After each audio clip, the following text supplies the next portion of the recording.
height of Baba's reputation. The years 1920 and 1925 marked the height of Baba Tajudeen's widespread reputation as the greatest Sufi saint of recent history. Lakhs of people witnessed him, and Maharaja Raghoji Rao made all the necessary arrangements to meet the needs of this multitude of visitors. All the offerings, including clothes made to the Baba, were collected and distributed to all kinds of people, especially to the poor and the needy during the Ramzan month, the sacred month of the Islamic fasting. The Maharaja also saw to it that a major part of the gifts or money offered to Baba was given over to his uncle Abdul Rahman Shah and Jabbar, another of his kinsmen, and the Baba's public kitchen and dining hall, bone of connection.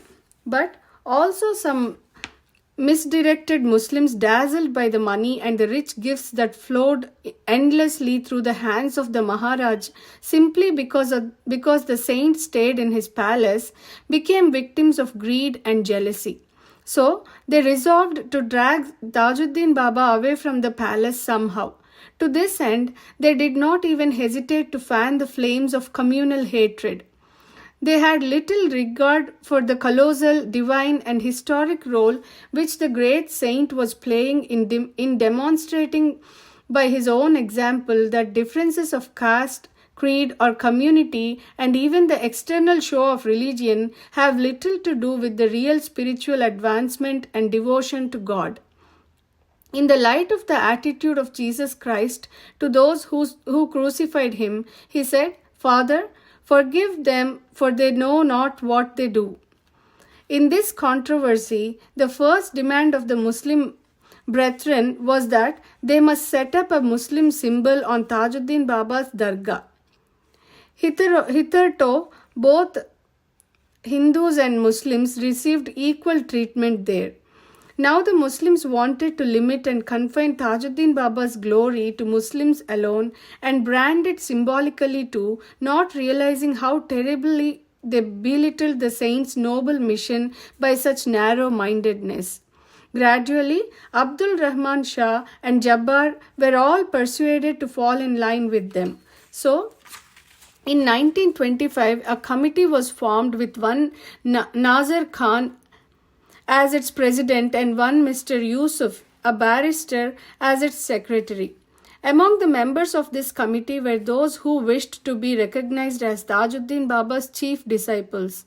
Their ultimate intention was to take the saint away from Maharaja Raghoji Rao, who was nothing more in their eyes than a mere Hindu, despite the fact that he looked after him only as a devoted servant of the one they called a Muslim saint.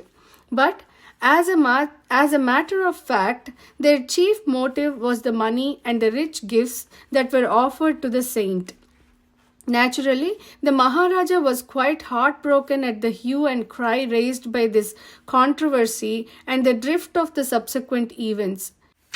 Yet he continued to serve the great saint as faithfully as ever. One day, Baba Tajudeen was obliged to express his inner agony to the Maharaja when he said, "Who can take me away from you? My couch will be here in your house for lakhs of years." And the result of this resolve is that even today the saint's cottage is kept sacred, securely preserved in the Lal Koti. And as we shall see at the end of this chapter, there have been certain miracles to prove that even now, when the holy saint is no more in his spiritual body, he has kept up the assurance he gave to Maharaja Raghoji Rao. Whether the narrow-minded communalists liked it or not, Baba Tajudeen did thereby declare himself to be more than a human frame, and certainly above all factionalism, communalism, and this ism or that ism. In one word, he was a God-man born to serve the noble cause of the suffering humanity, irrespective of caste, creed, or nationality. Yet, outwardly, there was enough nuisance, and this matter even went to the law court. The Muslims objected the Baba's stay in the Maharaja's palace. So, as if to lessen the tension and pacify the people, Tajuddin Baba started staying in a tent raised at the crossroads on the municipal lands. Taj ul Arifin. It was in 1924 that one day Tajuddin Baba started walking on the Digori road, Nagpur, and sat on a small roadside culvert. As usual, a large crowd of people gathered around him. Shah Fariduddin Taji, alias Karim Baba, one of Baba's disciples, was also close by. Baba Tajuddin addressed him and said, "Do you know who is Taj ul Arifin? The crown of Sufi mystics." To this, Karim Baba replied, "Who else can it be save you?" Tajuddin Baba asserted, "Yes, I am that." Then he closed his eyes for a while and said, "Oh, Eid moon is seen now." Karim Baba was surprised at these words because it was long since the sacred festival of Eid was over. So he asked, "Master, even the month of Ramzan is past. Is it not the Bakrid moon that is to appear?" To this, Baba Tajuddin empathetically replied, "No more that Eid moon shall we see." It was only much later that the people realized that this was Tajuddin Baba's veiled prediction of his own final merging into the infinitude of the Lord God. Baba's illness. As the month of July of 1924 drew to its close, the health of Baba Tajuddin began to fail and showed no improvement for 10 days. He grew very weak and could not even move out in his usual fashion.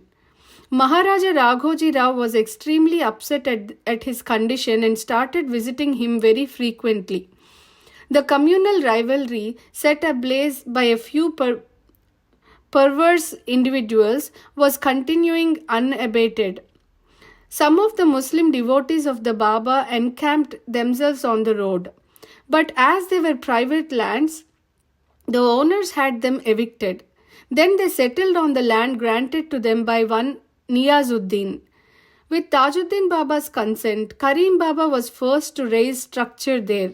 Soon many others followed, and thus came into existence the present Taj Abad Sharif.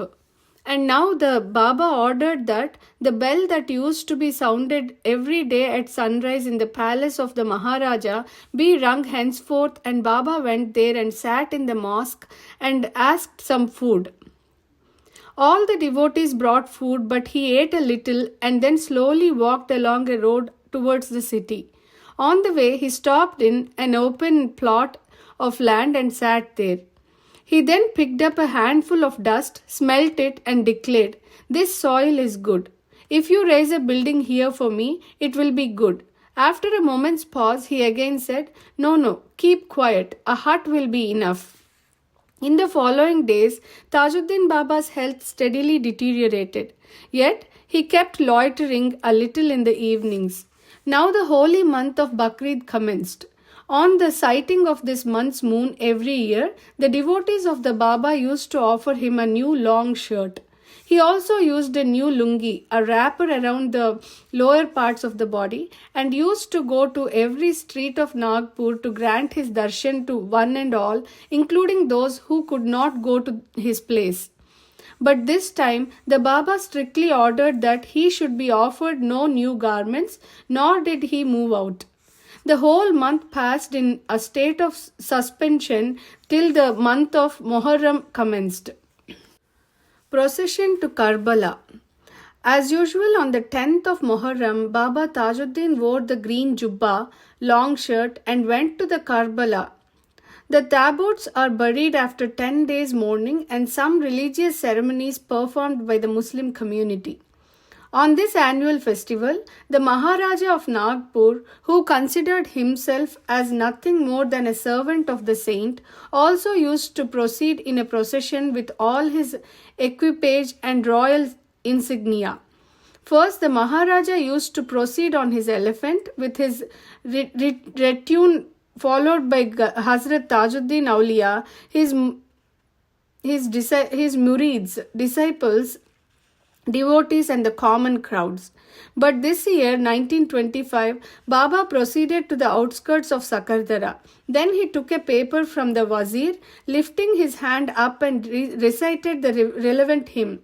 At the end of the recitation, he seemed thoroughly absorbed in deep contemplation, and there was a complete change in his demeanor as the people around cried out the holy names of Hassan and Hussein in deafening applause.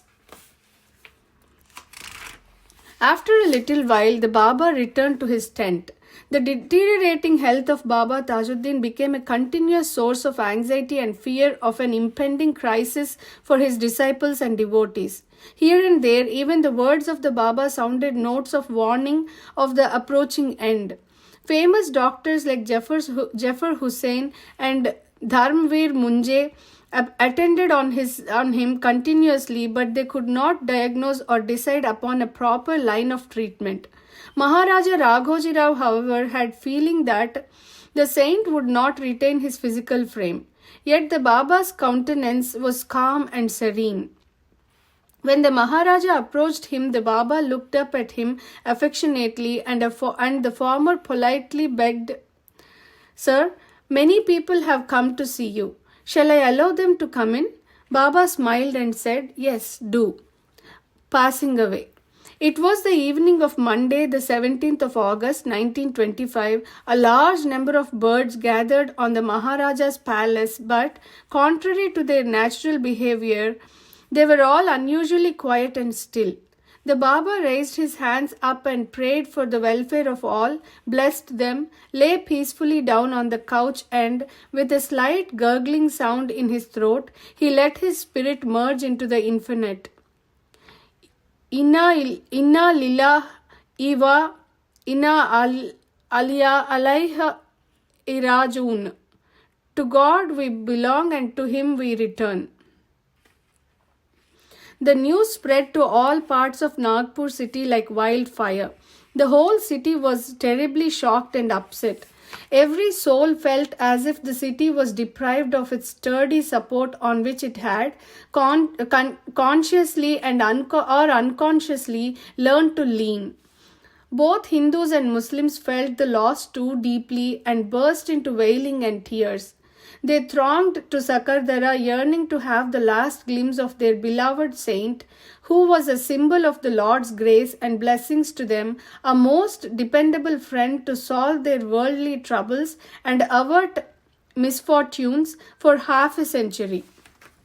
Contention for the last rites. There was unfortunately a contention about the last rites that were to be accorded to Hazrat Baba Tajudeen's mortal remains. The bone of connection was the location of the dargah or the shrine of interment. The Maharaja wished it to be nearer to his palace, but knew very well that his rivals would not let it happen. And it would be located at the site on which the Baba once sat and said that a hut should be constructed there. The holy body was taken in a procession by nearly 500,000 people. The religious dignitary who read out the appropriate hymns at the time to interment the coffin saw in a vision that Tajudeen Baba was standing by the side of the grave. By the time the coffin was entombed, it was Thursday evening of the 18th August 1925. Tears of idols. Just as he was born without a cry, he passed away without a cry too. He who displayed an unusual bearing at birth was bound to have it in leaving the world also. And what was this? It came to light a few days after his death. In the evening news, dated 25th August 1925, Mr. Narayan Rao Hadan recorded that tears flowed continuously for 12 hours from the eyes of the idols of Lord Vitthal and Rukmini Devi in the Pandurang Mandir temple, and the many devotees who were there in the temple witnessed this highly amazing scene. Leading newspapers of the country like the Madras Mail and Andhra Patrika of 22nd August 1925 glaringly wrote that he who was Lord Rama had reappeared in the world in the soul of Baba Tajudeen Auliya, and when his work was finished, he left the earth and he was recognized. But the meager sketch of Hazrat Baba Tajuddin's life does not end here, because he gave two promises most empathetically, one to all mankind at large and the other to Maharaja Raghoji Rao. The latter prince amply testifies to the truth of the former promise and supplements it unambiguously. Baba Tajuddin's promise to mankind is that he will be here till he makes 1,25,000 saints. What the dimensions and implications of the sainthood of each of these saints are can be easily gauged in Tajuddin Baba's own sainthood. There is, in the Hindu scriptures, the statement that the perfect master, Sadguru, makes his disciple equal to himself in all respects. To return to our continuing subject, the assurance which Baba Tajuddin gave to Maharaja Raghoji Rao was that his couch would remain in his house for lakhs of years. These statements put together reveal that Tajuddin Auliya would be available to us for spiritual guidance for lakhs of years and is awaiting our resolve to attain the spiritual glory he promised, so that he might step into our lives and guide us to sainthood. Ask and thou shalt be given. But is there a tangible proof of his words? Or are they only words of mere inducement to spur us to spiritual endeavors? Man wants proof for all things except for things on which dogma, bigotry, ignorance, and pride are based. Payment to milkmaid. First of all, let us take note of a case which shows that Tajuddin Baba does honor scrupulously his word even after his demise. Subhanuddin was one of the disciples of Baba Tajuddin who constantly stayed with the saint. He used to get milk from a milkmaid who lived in Birpet. She used to supply milk to Tajuddin Baba and a few of his disciples. Once Subhanuddin could not pay the milkmaid in time, and so she stopped the supply of the milk. Then Tajuddin Baba ordered her to continue the supply to his disciple, and when the lady complained of the non-payment of money, he said, "Give him milk regularly and I shall pay for that." So she continued the supply till the Baba left his physical frame and the woman gave up all hope of receiving her dues. On the fourth day after the Baba's samadhi, the milkmaid came out of her hut for her child's morning bath in the open. She found a fakir before her who said, "Here is the money for the milk you had supplied to Subhanuddin at Tajuddin's assurance," and gave her a sum of rupees 7802.